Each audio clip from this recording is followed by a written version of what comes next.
الحمد لله نحمده ونستعينه ونستغفره ونؤمن به ونتوكل عليه ونعوذ بالله من شرور أنفسنا ومن سيئات أعمالنا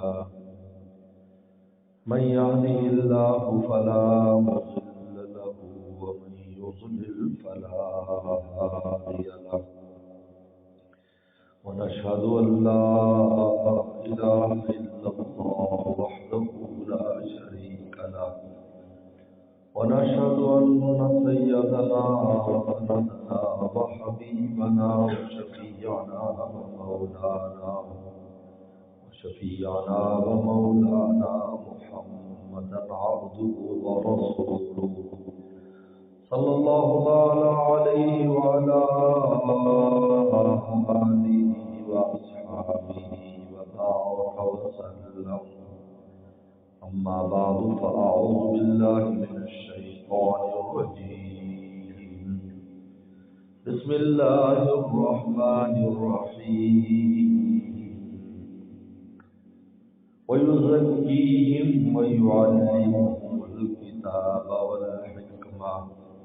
وقال تعالى: الله يجتبي إليه من يشاء ويهدي إليه من ينيب. صدق الله مولانا العظيم. میرے محترم بزرگ اور دوستو، اللہ تعالیٰ نے قرآن مجید میں پہلے تزکیے کا ذکر کیا ہے، وہ سکی ہی ہمارے محبوب صحابہ اکرام کے باطن کو پاک کرے. دل کی محنت کا نام تزکیہ ہے. دل جو محنت کرتا ہے وہ تزکیہ کہلاتا ہے. جسم جو محنت کرتا ہے وہ عبادت کہلاتی ہے. جسم نماز پڑھتا ہے، جسم روزہ رکھتا ہے، جسم حج عمرہ کرتا ہے، اور دل غیر اللہ سے پاک ہوتا ہے. یہ تزکیہ ہے. ہر غیر اللہ سے دل کو پاک رکھنا، اور دل میں کسی غیر کو نہ آنے دینا، اور دل کا مشقت کرنا، اور دل کا راہ مولا پہ محنت کرنا، اس کا نام تزکیہ. دل بادشاہ ہے، آزاد رعایا ہے. تو بات بتائیں، رعایا کی محنت پر مزدوری کم ہوگی اور بادشاہ کی محنت پر مزدوری زیادہ.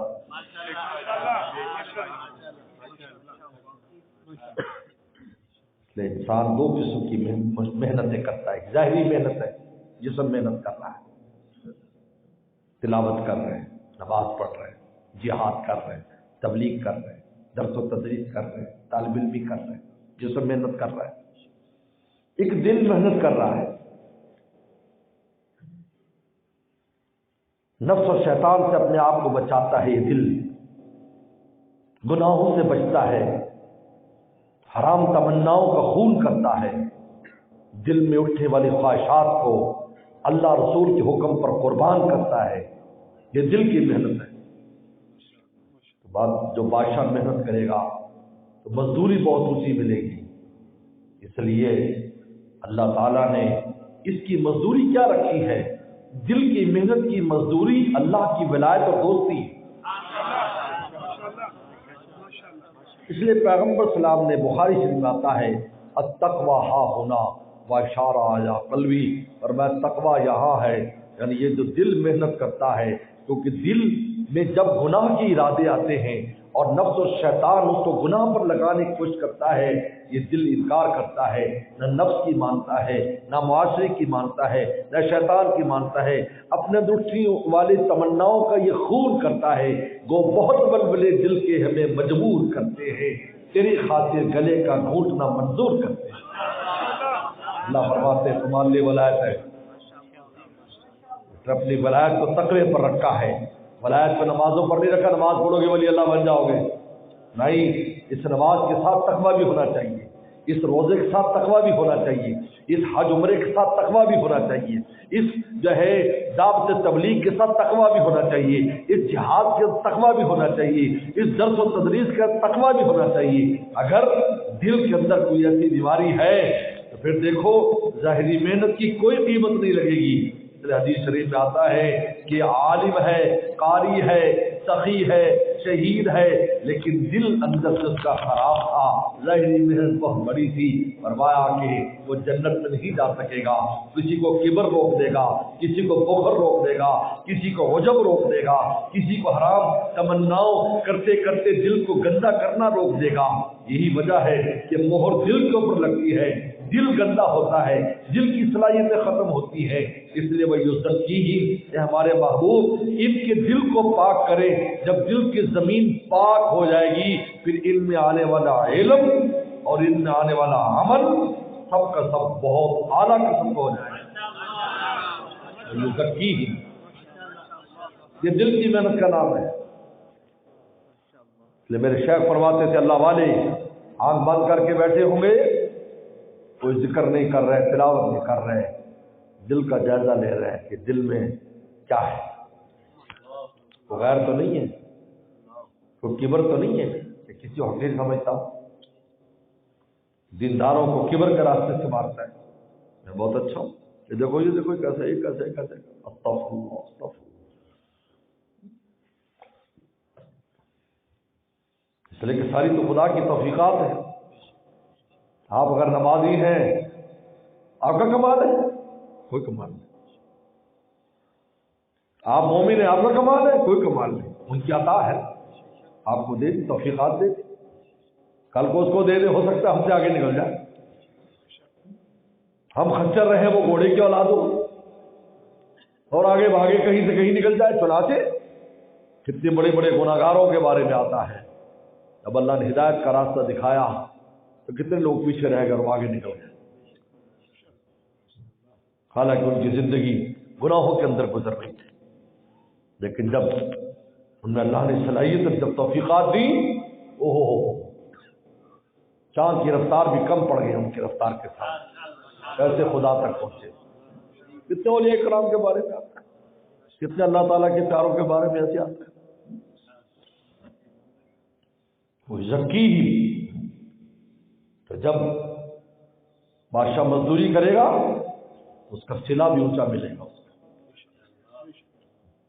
اس لیے تزکیہ ذکی میں آپ ان کے باطن خود پاک نہیں ہو سکتا، آدمی پتہ بھی نہیں چلتا اس کو۔ آدمی کہتا ہے میں صحت مند ہوں، ڈاکٹر ٹیسٹ لیتا کہتا آپ کہاں سے صحت مند ہیں، آپ کو تو کینسر ہے، آپ کو پتہ بھی نہیں کون سی اسٹیج پر پہنچا ہوا ہے، آپ کے اندر تو فلاں ہے، آپ کو تو شوگر ہو گئی، آپ کے تو دل کا وال بند ہے، حالانکہ دیکھنے میں صحت مند تھا۔ بھائی یہی ہار روکا ہے، ہر آدمی کہتا ہے میں بالکل ٹھیک ہوں، صحت مند ہوں، یہ تو طبیب روحانی بتائے گا کون سی بیماری۔ بلکہ میرے مرشد تو فرماتے تھے روحانی طبیب کے پاس انسان آتا جاتا رہے تو اپنی بیماری کا خود ہی ادراک ہونے لگتا ہے، خود ہی پتہ چل جاتا ہے، کیونکہ فرمایا کہ وہ آئینے کی طرح ہوتے ہیں، جب انسان آئینے کے سامنے جاتا ہے تو اس کو اپنے عیب نظر آ جاتے ہیں۔ سب سے پہلا یہ کام ہوتا ہے، اس کو احساس ہو یار میرے اندر تو بڑی کوتاہی ہے، میں تو نہیں سمجھا تو میں تو کامل ہوں، کیونکہ انسان کو شیطان جو ہے ہر ایک کے دماغ میں ڈالتا ہے کہ تو کامل مکمل ہے، بالکل اس کا انٹرویو کر لو، کہتے جی میرے اندر تو کوئی کمی نہیں۔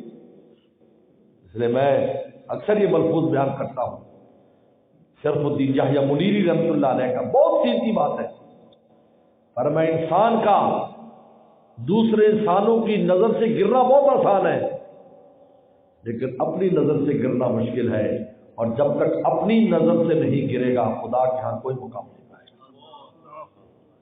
ہر آدمی کہتا میں ٹھیک ہوں، دوسری نظروں میں گر جائے گا، جن کو میں اور آپ برا سمجھ کر انٹرویو کر لو وہ کہے گا میں کہاں سے، بھائی میں تو بہت اچھا آدمی ہوں، اپنی نگاہ سے نہیں گرتا، کیونکہ اپنے عیبوں پر نظر نہیں ہے، آنکھ دوسروں کو دیکھتی ہے اپنے آپ کو نہیں دیکھتی۔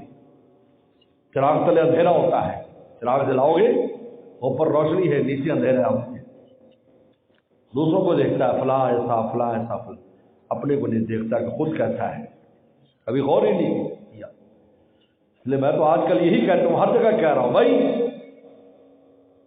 اس طرح گاڑی چلاؤ جیسے بریکر ہوں. جہاں بریکر ہوتے ہیں وہ انسان کھلی رفتار سے نہیں چلاتا، احتیاط سے بریک لگاتا ہے، پھر اس کو پار کرتا ہے، پھر تھوڑا تیز کرتا ہے، پھر رک جاتا ہے. پھر ایسی زندگی بسر کرو، اس طرح نہیں کہ جس طرح چلی جا رہی ہے نفس و شیطان اور معاشرے کے بہاؤ میں ہم نے اپنے آپ کو ڈال دیا ہے. نہیں، رک رک کر چلو کہ یار مجھے کیسے زندگی بسر کرنی چاہیے. یہ سوچ اگر ہم میں آ گئی تو انشاءاللہ تعالی یہ بریکیں لگتے لگتے بس گناہوں سے رک کر خدا کے راستے پہ چل پڑو. موٹر وے تمہیں مہیا ہو جائے گا. صراط مستقیم موٹر وے ہے، بہت بڑا موٹر وے. صراط مستقیم وہ راستہ جو بڑا بھی ہو، سیدھا بھی ہو، شارٹ کٹ بھی ہو. تینوں خصوصیات کو صراط مستقیم کہتے ہیں. اللہ وہاں چڑھا دیں گے. جب ان راستوں سے دوسرے راستوں سے رک رک کر پھر وہاں چڑھ جائے، چلو اب ادھر آ جاؤ، اب ہم تمہیں موٹر وے دیتے ہیں.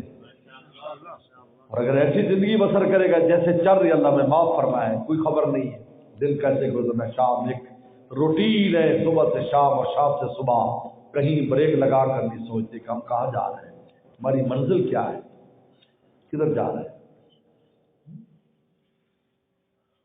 تو میرے دوستو، دل کی محنت، دل کی مزدوری، بادشاہ مزدوری کرتا ہے پھر چلا بھی بہت اعلیٰ ہے. یہ ہمارے حضرت والا واقعہ سنایا کرتے تھے نا، ایک گھسیارا تھا، ہر وقت دعا کرتا اللہ میں گھاس کھودتا ہوں سارے دن، شام کو بیچتا ہوں، تھک جاتا ہوں، عبادت نہیں کر پاتا. اگر مجھے تو 2 روٹی اگر صبح شام دار روٹی مل جائے تو میں ہر وقت اللہ اللہ کروں. اللہ نے سن لی اور میں ٹھیک ہے، جاؤ جنگل میں چلے جاؤ. کھرپا اور وہ ٹوکری رکھ دی. صبح کو 2 روٹی دال آ جاتی، شام کو 2 روٹی دال آ جاتی. غیر سے انتظام ہو گیا. اب سارا دن رات اللہ کی عبادت میں لگے. انہی دنوں میں حضرت ابراہیم بن ادم رحمۃ اللہ علیہ بلخ کے بادشاہ، یہ بلخ افغانستان میں سلطنت تھی، بلخ کے بادشاہ سلطنت چھوڑ کر اللہ کے راستے میں چل پڑے. ان کو مولا چاہیے تھا، دل پہ دھن لگی کہ مجھے خدا کیسے ملے گا. آخر اسی دھن میں بادشاہ کو چھوڑا، نیشا پور کے جنگل میں چلے. وہاں گئے تو دیکھا کہ ایک جھونپڑی میں ایک اللہ والا ہے، اللہ اللہ کر رہا ہے. ان سے ملے، بڑے خوش ہوئے کہ چلو 2 ہو گئے. تو اس نے کہا کہ بھائی دیکھو، میرے لیے تو 2 روٹی صبح اور 2 روٹی شام خیر سے آتی ہے، آپ اپنا انتظام خود کر لینا. انہوں نے کہا کوئی میری کوئی فکر کی ضرورت نہیں. اس کو پتہ نہیں تھا یہ تو بادشاہ ہے، اتنا بڑا حوصلہ ہے، سلطنت چھوڑ دینا کوئی آسان کام ہے. آج چھوٹی سی خواہش ہم سے نہیں چھوڑی جاتی. تھوڑے سے پیسوں کا لالچ آ جائے کہ یار یہاں 50,000 اور وہ مل رہے اور مشکوک پیسے چھوڑنے کو تیار نہیں، جان نکل جائے گی. بڑے بڑے دیندار گر جاتے ہیں، اوندے ہو کے گر جاتے ہیں، ساری دینداری نکل جاتی ہے. ہمارے حوصلوں کا یہ عالم ہے. حالانکہ دوسری طرف اللہ خزانہ لے کر کھڑے ہوتے ہیں. یہ بندے اس کو چھوڑتا کہ تجھے خزانہ دوں، لیکن وہ مر جاتا ہے، مشکوک پیسے پر مر جاتا ہے. عجیب بات ہے، بالکل حوصلہ نہیں. لیکن اس کو فتوح کہتے ہیں، فتوح، اس کو اللہ واضح فتوح کہتے ہیں کہ انسان میں اتنا حوصلہ ہو کہ اگر اربوں کروڑوں بھی اس کے سامنے آئے اور اس کے اندر شک و شبہ ہے، لات مار دے. کہا کہ مجھے نہیں چاہیے، بھوکا رہنا گوارا ہے، لیکن مجھے یہ چیزیں نہیں چاہیے. ہم اس محبوب کی امت ہیں جس نے کفار سے کہہ دیا تھا ایک ہاتھ پر سورج رکھ دو، ایک پر چاند رکھ دو، میں دعوت حق سے باز آنے والا نہیں. اور ہم تھوڑے سے لالچ ہو جائے، نوکری کا مسئلہ ہو جائے، ٹھیک ہے جی ٹھیک ہے، اور کام کسی کو نہیں ہوتا، اگر فائدہ نہیں ہوتا، نقصان پرائز بانڈ لیا ہوا، زمانہ ذہن میں لے لیا، اب دیندار ہو گیا، نیک ہو گیا. اب ابھی اس نے اس کو بیچا نہیں کہ جناب اس میں لاٹری نکل آئی، ہمت نہیں ہے چھوڑنے کی، ہمت نہیں ہے. بات ہے، یہی پتہ چلتا ہے کتنے پانی میں. اور جی اس پر 1 لاکھ روپے نکلا، فتویٰ پوچھتا پھرتا ہے، اس کے جائز ہونے کی کوئی صورت ہے؟ ہم کہتے یار تم اپنے آپ کو دیکھو، تم پوچھ رہے ہو جائز ناجائز پوچھ رہے ہو اس مسئلے میں، تمہیں خود بھی پتہ ہے کیا ہے. میرے کہنے سے اگر میں کہوں جائز ہے تو جائز ہو جائے گا. صرف کہ کوئی بہانہ مل جائے تاکہ اگلے کی گردن پر ڈال دیں. یاد رکھو بہت خطرناک چیز ہے. یہ پیغام فرمائے سب سے قلبک اپنے دل سے فتویٰ طلب کر. وہ وفتا کل مفتون، اگر نہ مفتی فتویٰ دے دیں اپنے دل سے پوچھ. ہاں تو چکر بازی دے کر فتویٰ لے سکتا ہے جوان کا، لیکن تیرا دل جانتا ہے یہ چیز صحیح نہیں ہے، چھوڑ دے.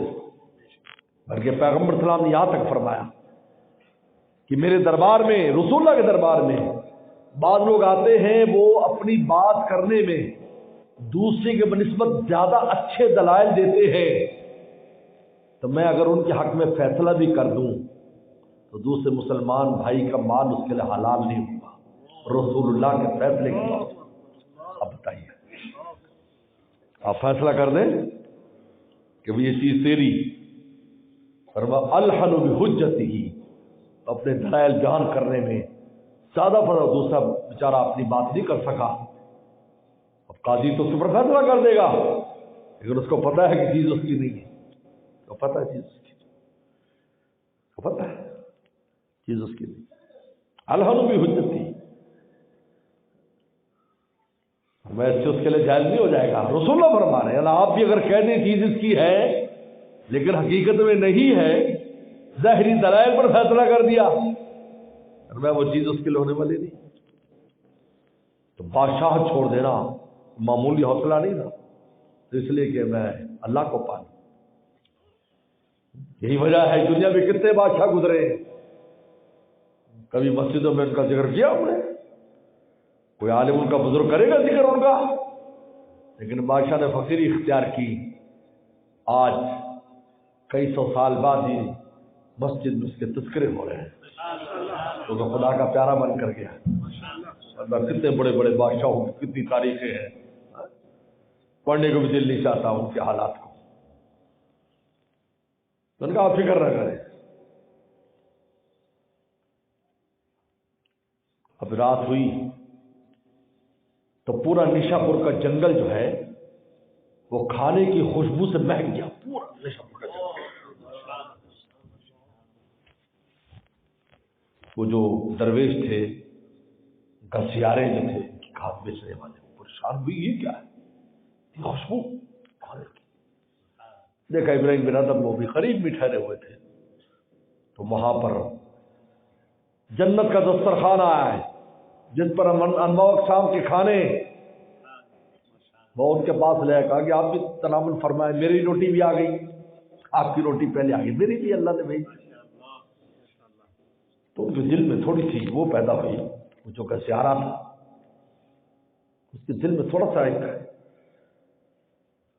اعتراض سمجھیں یا ناز کی بات سمجھیں. اعتراض تو نہیں کہ ناز اس کے دل میں آیا رات کو جب تہجد میں اٹھے، اللہ 10 سال ہو گئے مجھے نیشا پور کے جنگل میں تیری عبادت کرتے ہوئے، وہی 2 روٹی اور دال صبح شام ملتی ہے، یہ نئے نئے فقیر درویش آیا ہے اس کے دسترخوان آ رہے ہیں، عجیب ہے. اللہ کبھی عجیب انصاف ہے. میں اعتراض تو نہیں کرتا لیکن حکمت مجھے سمجھ نہیں آئی. اور فرشتے بھی انہوں نے بھی کہا تھا آدم السلام بارے، اعتراض ہی کیا تھا، حکمت تھی، ہمیں حکمت سمجھ نہیں آئی. یہ مٹی کے پتلے کو کیوں خلیفہ بنا رہا ہے، ہم فرشتے جب موجود ہیں. اللہ نے فرمایا کہ بھائی عبادت گزار نہیں چاہیے، ہمیں عاشق چاہیے، عاشق جان کٹانے والے چاہیے، خالی عبادت گزارنی چاہیے، تسبیح پھیرنے والے چاہیے، ہمیں عاشق چاہیے جو سب کچھ ہم پر فدا کرتے ہیں، وہ چاہیے. جان ہتھیلی پر رکھ کر دربار میں اپنے سر لے کر آئے، کوئی پیٹ کٹا ہوا لے کر آئے، کوئی سر لے کر آئے، ہمیں ایسے عاشق چاہیے. تو اللہ تعالیٰ نے ڈانٹا، او گسیارے اٹھا کھرپا، اٹھا اپنی ٹوکری، جا سارے دن گھاس کاٹ اور پھر اپنی روٹی خود کما. ہم نے تجھ پر احسان کیا کہ تجھے روٹی، یہی دار روٹی کے لیے تو صبح سے شام تک محنت کرتا تھا اور بڑی مشکل سے میسر آتی تھی، اب تمہیں مل رہی، ہمیں بھی راضی کر رہا اور مفت روٹی کی تجھے فکر نہیں. تو نہیں جانتا یہ سلطنت ہم پر لٹا کر آیا ہے، یہ بادشاہ ہے جو مزدوری کر رہا ہے، تو مزدور ہے جو مزدوری کر رہا ہے، تو بادشاہ کی مزدوری زیادہ ہوتی ہے جب دل مزدوری کرتا ہے، اللہ اپنی ولایت اور دوستی عطا فرمائے۔ وَيُزَكِّيهِمْ وَيُعْلِمُهُمُ الْكِتَابَ وَالْحِکْمَةَ۔ اب کتاب اور حکمت کی تعلیم دیں۔ جب انسان کا باطن پاک ہو جاتا ہے پھر اس کی نماز حقیقت حاصل کرتی ہے، اس کی عبادات حقیقت حاصل کرتی ہے، پھر اس کا دینی محنت حقیقت حاصل کرتی ہے، درس و تدریس حقیقت حاصل کرتی ہے۔ ورنہ ظاہر ہے، ظاہری چیزیں ہم میں جان نہیں ہوتی۔ زکیہم، باطن کو پاک کریں، ہمارے محبوب باطن آپ پاک کریں، خود پاک نہیں ہوگا، دوسرا پیغمبر کرے گا، نائبین پیغمبر کریں گے۔ اس لیے تو مولانا رومی رحمۃ اللہ علیہ اتنا عظیم الشان انسان ہے، نے ویسے تھوڑی کہہ دیا۔ پھر شیخ فرمایا کرتے من جویم زی سپت راہ اصیل، اے لوگو میں آسمان کا راستہ تلاش نہیں کروں گا کہ میں آسمان تک اللہ تک ایسے پہنچ جاؤں، یوں نقب لگا کر سیدھا اوپر چلا، ویسے ہی تلاش نہیں کروں، ایسے نہیں جانا میں نے۔ ایسے جانے والے واپس بھی آ گئے، شیطان پہنچ گیا تو واپس آ گیا۔ ہمارے سامنے مثال ہے، کھلی مثال ہے، کہاں تک پہنچ گیا؟ عزازیل، شیطان کا نام تھا عزازیل، عزازیل عبدالعزیز۔ ایل جو ہے نا اللہ تعالیٰ کو کہتے ہیں، ایل اللہ تعالیٰ کا نام ہے، تورات انجیل میں ایل کہا جاتا ہے، ایل یہ اللہ کے معنی میں، اس لیے جبرائیل عبداللہ، اسرافیل عبداللہ، میکائیل عبداللہ، عزازیل عبدالعزیز، عزیز اللہ، یہ معنی ہے۔ ایل اللہ کو کہتے ہیں، یہ عبرانی زبان کا لفظ ہے۔ حضرت عیسیٰ السلام کو جب سولی دینے کی کوشش کی اور پکڑا تو کہا ایلی ایلی، اے میرے رب، اے میرے رب مجھے بچا۔ بس اللہ نے ان کو رفع اللہ علیہ، اللہ نے اپنے طرف آسمانوں پر اٹھا لیا۔ اس لیے عیسیٰ السلام کے نزول عیسیٰ کا عقیدہ اسلام کا عقیدہ ہے، ایمان کا حصہ ہے کہ عیسیٰ السلام آسمانوں پر ہیں اور وہ اتریں گے، قیامت کے قریب آئیں گے، حکماً عدلاً، حاکم اور عادل بن کر آئیں گے۔ فرمایا کہ سور کو قتل کریں گے، صلیب کو توڑیں گے، عیسائیوں سے کہیں گے کہ انا عبداللہ، میں اللہ کا بندہ ہوں، میں عبداللہ کا بندہ ہوں۔ پھر عیسائیوں کو ہوش آئے گا کہ ہمیں یہودیوں نے اغوا کر لیا۔ یہودیوں نے اغوا کیا ہے، اچھے خاصے اچھے لوگ تھے عیسائی لوگ، عیسیٰ السلام کو مانتے تھے، سارے ان کے دین کا بیڑا غرق کر دیا، انہیں پتہ بھی نہیں چلا ہمارا دین کیسے بگاڑ دیا، شراب حلال کر دی، سور حلال کر دیا۔ حالانکہ کسی پیغمبر کے زمانے میں شراب حلال اس طرح نہیں ہوئی کہ اس طرح حلال کر کے کھا پی رہے ہو، حصہ بنا دیا، دین کا حصہ بنا دیا۔ سور جیسی جانور کو جو ہر اعتبار سے نجس ہے اور نجاست کھاتا ہے، اس کو عیسائیوں کے لیے حلال کر دیا، پورے دین کے حلیہ بگاڑ دیا ان کے دین کا۔ یہودی گھس گئے، یہاں بھی کوشش کی، اس دین میں بھی یہودی کچھ گھسے، لیکن علماء پہرا دے رہے ہیں، ڈنڈے مارے، کسی نے سر پہ مارا، کسی نے بیک پہ مارا، پٹائی کی۔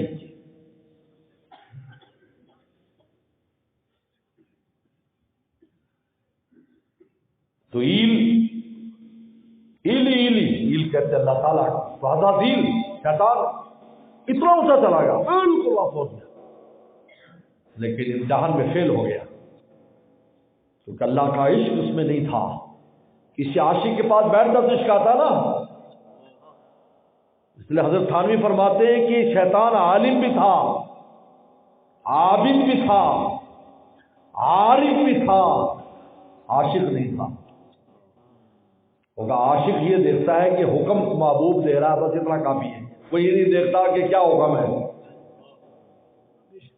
یہ جو لوگ آج مسلمان پہلا کر یہ کہتے ہیں جی اس لیے یہ حکم پتہ نہیں سمجھ میں نہیں آتا، یہ کیسے عاشق ہو گئی؟ تم اپنی سمجھ کو یہاں چلاتے ہو، تمہاری عقل قابل ہے وہ سمجھے؟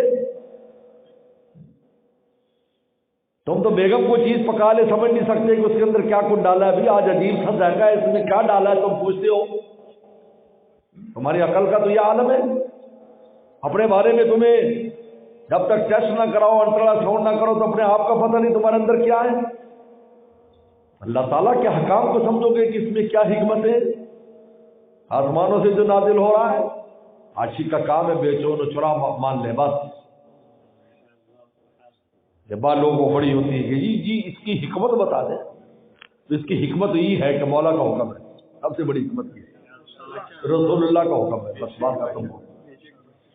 عاشق کے لیے اتنا کافی ہے۔ نہیں جی اس میں حکمت کیا ہے؟ خان میں رحم اللہ کو ایک آدمی آیا جی اس کی حکمت کیا ہے؟ میں فرمایا کہ باقی جتنے احکام ہیں سب کی حکمت ہے تجھے پتہ ہے؟ انہوں نے کہا نہیں، اگر پتہ ہے تو ہمیں بتا دو، اگر پتہ نہیں اس کو بھی اسی کھاتے میں ڈال، اس کو بھی اسی کھاتے میں ڈال دو جو پتہ نہیں والے، عدم علم والے میں اس میں ڈال دو۔ عاشق کا کام تو مان کے چلنا ہے۔ تو شیطان عاشق نہیں تھا، عاشق ہوتا تو اللہ کو حکم کا کبھی انکار ہی نہ کرتا۔ چنانچہ آدم السلام عاشق تھے اللہ تعالیٰ کے، اللہ تعالیٰ فرمایا یہ امانت کو اٹھاؤ، حالانکہ دیکھ چکے ہیں اللہ نے اس امانت کو پیش کیا، آسمانوں پر، زمین پر، پہاڑوں پر پیش کیا، سامنے کا واقعہ، امانت ایک پتھر کی شکل میں، تب مفسرین نے لکھا ہے امانت پتھر شہر میں رکھی۔ ان عرضنا الامانۃ علی السماوات والارض والجبال، آسمانوں سے کہا اٹھاؤ، ان کا اٹھاؤ، پہاڑ سے کہا اٹھاؤ، فابین ان یحملنها واشفقن منها، کہا کہ نہیں ہم نے اٹھا سکتے، ڈر کے نہیں۔ اللہ فرمایا اس امانت کی حفاظت کرنی ہوگی، اگر نہ کر سکے تو پھر جہنم ہے، کرو گے تو تمہیں بہت مقام دوں گا۔ نہیں ہمیں بس جس مقام پر ہم وہی رہنا چاہتے ہیں، ہم اس امانت کو نہیں اٹھا سکتے۔ آدم جی رب امانت اٹھا، بس جا کر جفا مارا اور ہاتھ مارا اور پکڑا اس پتھر کو اور کندھے پر رکھ لیا، ٹانگیں کانپنے لگ گئی آدم السلام کی۔ اور اللہ تعالیٰ نے کہا کہ آدم السلام نے جب اپنے سامنے دیکھ رہے کتنی سی بڑی مخلوقات کی اٹھا رہے تھے، کیوں اٹھایا؟ کہا کہ عاشق تھا، عاشق یہ نہیں دیکھتا کہ انجام کیا ہونے والا ہے۔ انہوں نے کہا محبوب نے حکم دے دیا، انجام کچھ بھی ہو جائے، ساری چلا جائے گا، خیر ہے۔ حملہ الانسان، حملہ الانسان، انسان نے اٹھا لیا، حملہ الانسان۔ اور اللہ تعالیٰ فرمایا آدم جب تک تو بار امانت اٹھاتا رہے گا میری مدد تیرے ساتھ ہے۔ بار امانت کیا ہے؟ یہ شریعت ہے۔ شریعت یہ دی تھی کہ اس پر یہ کچھ کرنے کے کام ہے، کچھ نہ کرنے کے کام ہے، اس پر زندگی پوری بسر کرنی ہے کہ نہ کرنے والے کاموں پر اگر نفس و شیطان مجبور کرے تو جان دے دینی ہے، اس کی ماننی نہیں، اور کرنے والے کام جو ہے اس کے لیے کتنی بھی تکلیف ہو اس کام کو انجام تو نے دینا ہے، یہ بار امانت ہے۔ حمل انسان، آدم السلام نے کہا کہ اللہ میں اس کو اٹھاؤں گا، اس لیے آدمی وہ کہلاتا ہے جو آدم کے راستے پر ہے، بار امانت کی حفاظت کے لیے اپنی جان کی قربانی دینے کے لیے تیار ہے، لیکن اللہ کو ناراض نہیں کرتا۔ حمل الانسان۔ تو مولانا رومی فرماتے ہیں من نجویم زی ستت راہ اسیر، میں آسمان کا راستہ تلاش نہیں کروں گا ایسے اوپر چلا جاؤ آسمان تک، پیر جویم پیر جویم پیر پیر، کسی بزرگ کو تلاش کروں گا جس کی صحبت سے اپنے باطن کو پاک کرواؤں گا، اللہ کا عشق سیکھوں گا، کیونکہ جب میں عاشقوں میں سے ہو جاؤں گا تو پھر مجھے اپنے راہ مولا سے کوئی ہٹا نہیں سکتا، کیونکہ مجھے کسی کی بات سمجھ نہیں آنی، سمجھوں گا تو محبوب ہی کی سمجھوں گا، نہیں سمجھ نہیں آتی۔ دنیا میں نہیں دیکھتے کوئی کسی لاش پہ عاشق ہوتا ہے، پوری دنیا سمجھانے والی نام درود اور کچھ بھی کر لو اس کو سمجھ میں کچھ نہیں آتا، بلکہ مجنون لیلا پہ عاشق ہو گیا تو اس کا ابا اس کا حج پہ لے گیا کہ بھائی وہاں جا کر کم وقت دعا کرنے سے تیری جان چھوٹ جائے۔ وقت یہاں دعا کر لے، یہاں دعا قبول ہوتی ہے، یہاں دعا کر لے تو لیلا سے تیری جان چھوٹ جائے. وہاں بھی کہہ رہا ہے اللہ مجھے لیلا مل جائے، لوگ جو آمین کا اللہ اس پر رحم کرے. اس کو سمجھ لیا قال آمین، جو میری دعا پہ آمین کا اللہ اس پر بھی رحم کر دے. تو بتاؤ جو مولا کا عاشق ہو جاتا ہے یہ تو 4 جوتے کھائے گا. جب لیلا بڈھی ہو جائے گی تو عاشق کا عشق نکل جاتا ہے. دنیا میں رات دن دیکھتے آج کل تو ویسے عشق نہیں رہا، فسق ہے. عشق ہی نہیں ہے، کوئی عشق نہیں ہوتا ہے. یہ عاشق ہے، یہ بھی فسق ہے. صرف بدماشی اور نالائقی اور گناہ کرنے کے لیے سارا کچھ ہے. گناہ کرنے کی اسکیمیں آ جاتی ہیں. گناہ کرنا ہے جب مکالا کر لیتا ہے تو پھر نہ ہم آئے نہ تم آئے کہیں سے، پسینہ پوچھی اپنی جبی سے، پھر پہچانتے بھی نہیں. گناہ کرنے کے بعد زندگیاں خراب کر لیتے ہیں. نہ ہم آئے نہ تم آئے کہیں سے، پسینہ پوچھی اپنی جبی سے. تو بتائیے مولا کا عاشق جو ہے، سر عاشق کا تم سر صحیح نہ ہی جانو. سر عاشق کا تم یعنی اس کا معمولی نہ سمجھو عاشقوں کے سر کو. سر عاشق کا تم سرسری نہ ہی جانو، یہ در کیا سرے دار ہمت نہ ہارے. سرے دار ہمت دیکھو صحابہ اکرام کو دیکھو کیسی قربانیاں دے رہے ہیں. ارے فزت ورب الکعبہ، رب کعبہ کعبہ میں کامیاب ہو گئے. نضر ابن انس مالک کے ماموں جب ان کو نیزہ لگا پیچھے سے نیزہ مارا. کافر نے بیان کر رہے تھے، توحید بیان کر رہے تھے. پیچھے سے کافروں سے جماعت بیٹھی، پیچھے سے نیزہ مارا. بخاری شریف کا یہاں سے نکل گیا. جب خون کا فوارہ پھوٹا تو ایسے خون لے کر اپنے چہرے پر ڈال لیا. کہا فزت ورب الکعبہ، رب کعبہ کی قسم میں کامیاب ہو گئے. بس جس لفظ نے سب کو ایمان دے دیا کہ یار یہ کیسی، یہ موت بھی کامیابی کی بھی ہوتی ہے. موت میں بھی یہ کہتا ہے میں مر کے کامیاب ہو رہا ہوں. فزت ورب الکعبہ یہ عاشقوں کا طرز عمل ہے میرے دوست. تب ہوتا ہے جب دل غیر اللہ سے انسان بچاتا ہے، جب اللہ والوں کے پاس بیٹھ کر اپنا تزکیہ کراتا ہے، باطل کو پاک کرتے تھے. حضرت تھانوی فرماتے ہیں کوئی خدا کا عاشق نہیں ہوا جب تک کسی عاشق کی صحبت اس کو نہیں ملی. کتابیں پڑھ کر عاشق نہیں ہوتا خدا کا. مولانا رومی رحمۃ اللہ علیہ بہت بڑے عالم تھے. 500 علماء ہر وقت حضرت کے سامنے بیٹھے. علماء، طالب علم بھی، عالم کاملین، 500 علماء بیٹھے رہتے تھے سامنے. لیکن شمس تبریز کی جب صحبت میں آئے مٹ گئے. اچھا آج بھی ان کی مصنوی شریف زندہ ہے، مصنوی شریف موجود ہے. حضرت فرماتے تھے مولانا قاسم نانوتوی رحمۃ اللہ علیہ جو چاہتا ہے خدا کا عاشق بنے مصنوی شریف کا مطالعہ کرے، عشق کی آگ لگ جائے. میرے شیخ نے معرف المصنوی کے نام سے کتاب اس کی شرح لکھی. پورے تو 28,500 اشعار ہیں. آج تک نام زندہ ہے. اب چلے جاؤ ترکی میں، مولانا کا لفظ بولے ہی نہیں کے لیے جاتا ہے، کسی اور کے لیے بولتے ہی نہیں. ہمارے ہاں تو مولانا کے لیے ہر ایک کے لیے بول لیتے ہیں. آپ کہہ کہ مولانا واؤ پر ذرا تھوڑا جھٹکا دینا پڑتا ہے. ترکی زبان میں جھٹکا دیتا ہے. مولانا اگر مولانا. ہم استنبول سے جا رہے تھے کونیہ شریف، حضرت کی مرکز مبارک کونیہ شریف. الحمدللہ کونیہ میں اللہ کا شکر ہے حضرت کی وہاں جو مسجد چھوٹی تھی اس میں بھی مصری شریف کا درس دینے کی سعادت حاصل ہوئی. اور پھر باہر ایک قہوہ خانہ تھا، قہوہ پی رہے تھے، وہاں پر بیٹھ گئے تو کچھ تھوڑا جس پر بات ہوئی. 25-30 لوگ جمع ہو گئے. تو ایک ساتھی مل گئے جو اردو اور ترکی بولتے تھے تو وہ ترجمہ کر رہے تھے. مصری شریف کے اشعار پر کی شرح کی پھرتی تھی. یعنی 3 جگہ پر نشستیں ہوئی. اللہ تعالیٰ کا شکر ہے. یہ بھی ان بزرگوں کا فیضان ہے. تو ہم ایئرپورٹ پر بیٹھے تھے تو ہمارے سامنے ایک بالکل نوجوان، بالکل فرنگی حیت میں بیٹھا ہے، انگریز بنا ہوا. تو ایسی اشاروں میں بات ہوئی. ہمیں وہ شعر یاد آیا کہ یار من ترکی و من ترکی نہ دانم میرا یار ترکی اور مجھے ترکی نہیں آتی، انگریزی ان کو نہیں آتی، نہ انگریزی آتی، کوئی زبان کیا آتی۔ خیر ہم نے کہا کہ مولانا رومی مولانا، تو کھڑا ہو گیا، کہتے مولانا مولانا کیا مولانا کے ہاں جا رہے ہیں؟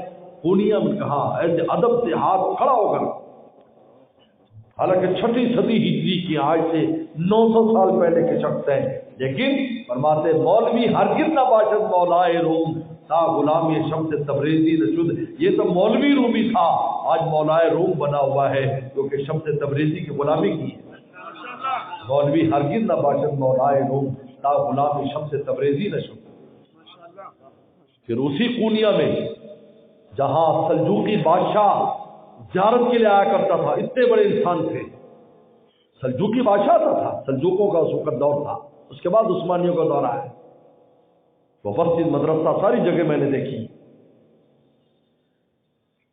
بادشاہ وقت اور وزراء ہر وقت خدمت میں رہتے تھے، وہی اپنے شیخ کا بستر اٹھائے پھرتے آگے شیخ، لوگ کہتے یار ان کو کیا کر دیا، خدا کی آگ محبت کیا کرتے کا جو پڑھا تھا، لڈو کا نام تو سیکھا تھا، کھائے نہیں تھے، اس اللہ والے نے لڈو کھلا دیا، برفی کھلا دیا، کتابوں میں نام تو تھے، یہ لڈو ہے، یہ برفی ہے، آپ بتاؤ، آپ اگر کوئی ترکیب کھانے کی ترکیب کی کتاب پڑھ لو کہ بڑا مزیدار قسم کا جی فلاں چیز تیار ہوتی ہے ان مسالوں کے ساتھ، منہ میں پانی تو آئے گا لیکن کھانے کو نہیں ملے گا۔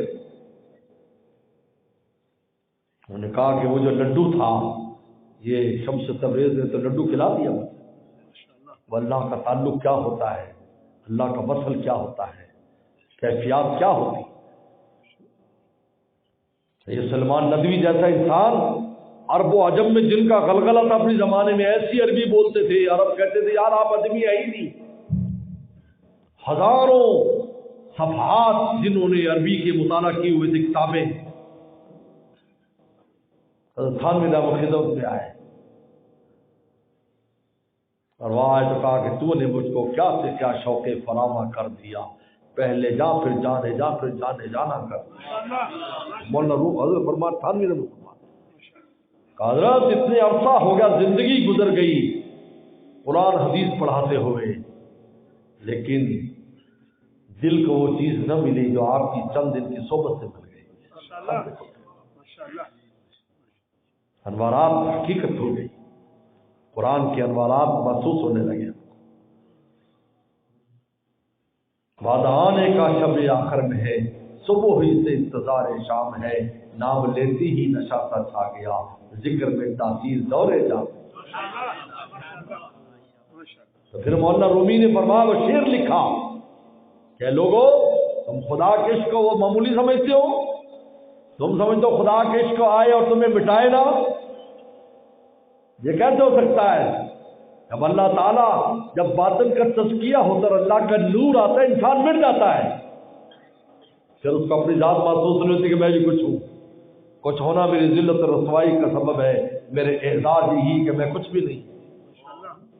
اور میں ای چنی شیخ گدائے گو بکو کا اتنا بڑا شیخ، اتنا بڑا لاما اب اپنے مرشد کا بستر اٹھائے گلی کوچوں میں پھر رہا ہے۔ ای چنی شیخ گدائے کو بکو، عشق آمد لا ابالی فتحو، جب خدا کا عشق آتا ہے پھر کسی کی پرواہ نہیں رہتی۔ دیکھا بھی دنیا میں کیا ہے، کون کیا ہے، وہ پرواہ نہیں، ان کو پرواہ ہے تو مولا کی پرواہ ہے، ہر وقت اس کو مولا کی پرواہ ہے۔ کسی ماحول میں، کسی ملک میں، کسی جگہ بھی ہوگا، اس کو اسی کی فکر ہو گئی، میرا مولا خوش ہونا چاہیے، میرا مولا ناراض نہ ہو۔ اس کی فکر نہیں ہے کہ دنیا میں کیا ہو رہا ہے، ماحول کیا کہہ رہا ہے، لوگ کیا کہیں گے، اس کی فکر نہیں ہے، یہ لوگ کیا کہیں گے، لوگ انہوں نے مروا دیا۔ تھانوی فرماتے ہیں ہمیں تو اس نے مروا دیا کہ لوگ کیا کہیں گے۔ اس لیے حضرت تھانوی رحمۃ اللہ علیہ کو کسی نے لکھا، حضرت میں نے داڑھی رکھ لی، لوگ ہنستے ہیں، انہوں نے فرمایا تو لگائی تھوڑی ہے جو تو ان کے ہنسنے سے متاثر رہتا، تو بھی تو لوگ ہے، لگائی تھوڑی ہے۔ انہیں کہہ دو اے دیکھنے والوں مجھے ہنس ہنس کے نہ دیکھو، تم کو بھی محبت کہیں مجھ سے نہ بنا۔ ہمیں بھی کبھی ایسی عشق نہ لگ جائے، پھر تم بھی کہو گے یار یہ کیسے بے وقوف تھے، ہم ہنستے تھے، ان عاشقوں پر ہنستے تھے۔ اے دیکھنے والوں مجھے ہنس ہنس کے دیکھو، تم کو بھی محبت میں مجھ سے نہ بنا ہے کہ چنی شیخ گدائے کو بکو عشق آمد لا ابالی فتح بٹھا کے رکھ دیتی۔ صحابہ اکرام کو دیکھو خدمت میں کیسے بڑھ گئے۔ مصعب بن عمیر کو دیکھتے تھے رسول اللہ روتے تھے، فرمایا یہ شہزادہ مکہ کا شہزادہ، یہ مکہ کا شہزادہ ہے۔ اللہ رسول کے عشق نے اس کا کیا حال کر دیا کہ جسم پر پورا کپڑا بھی نہیں ہے، چھوٹی سی لنگی ہے جو گردن پر بندھی ہے، پاؤں میں جوتے نہیں ہیں، سر پہ کپڑا نہیں ہے۔ ان کا شہادت ہوئی غزوہ احد میں، جسم کے ٹکڑے کفار نے کر دیے، آپ نے جسم کے ٹکڑے اکٹھے کرائے اور اس میں قبر میں رکھا۔ چادر اتنی چھوٹی تھی، کبھی سر ننگا ہوتا، کبھی پاؤں ننگا ہوتا۔